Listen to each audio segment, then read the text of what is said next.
একজন আমাকে ফোন করে হেভি একটা গালি টালি দিয়ে বললো যে আমি আপনার দোষ ধরিয়ে দিলাম, কারণ আয়না হচ্ছে মুমিন ভাইয়ের আয়না, এই জন্য আয়নার মতো আমি আপনার দোষটা ধরিয়ে দিলাম বলছে।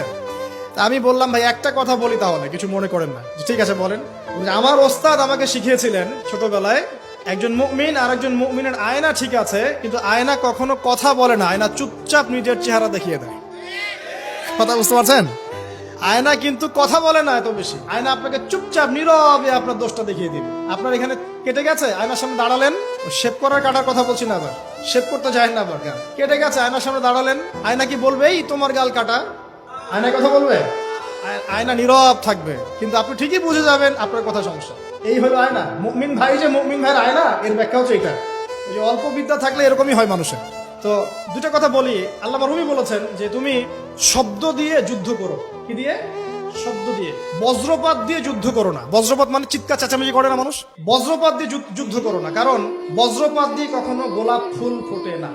তিনি বলছেন তোমরা গাছের মতো হয়ে যাও, পাতাগুলোকে ঝরে পড়তে দাও, চুপচাপ গাছের মতো দাঁড়িয়ে থাকতেন, এত লম্ফজম্ফ না, নিজের দোষগুলোকে আস্তে আস্তে আপনি ঝরিয়ে ফেলে দেন। তিনি বলছেন একটু উঁচু লেভেলের কথাগুলো আর কি। তিনি বলছেন যে ইসলামিক ফিলোসফার ছিলেন তিনি একজন। তিনি বলছেন যে তুমি অন্যকে আলো দিতে চাও, তাহলে তোমার নিজেকে আগে পুড়ে ছাই হতে হবে। কারণ কি? কারণ মোমবাতি যখন অন্য কাউকে আলো দেয়, তার আগে নিজে সে পুড়ে ক্ষয় হয়ে যায়। কত গভীর কথা না? আপনি মানুষের কল্যাণ করতে চান, আগে নিজেকে ত্যাগ স্বীকার করা শিখতে হবে, স্ট্রাইভ করা শিখতে হবে। আল্লাহ পাক তৌফিক দান করে নেন।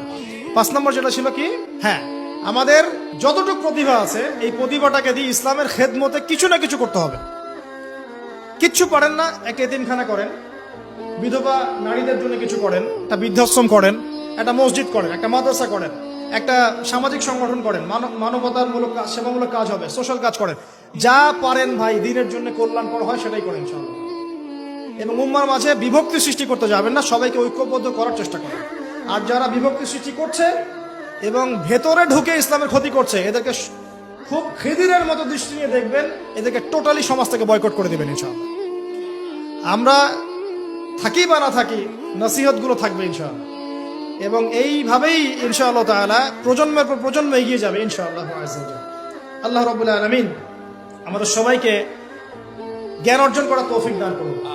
খিদিরের মতো আলাইহিস সালাম দূরদৃষ্টি সম্পন্ন মানুষ হওয়ার তৌফিক দান করুন। আল্লাহ পাক আমাদেরকে জগৎ সম্পর্কে সচেতন থাকার তৌফিক দান করুন। আল্লাহ পাক আমাদের সবাইকে আদর্শ পরিবার করে দিন। বেশি বেশি নেক আমল করার তৌফিক দান করুন।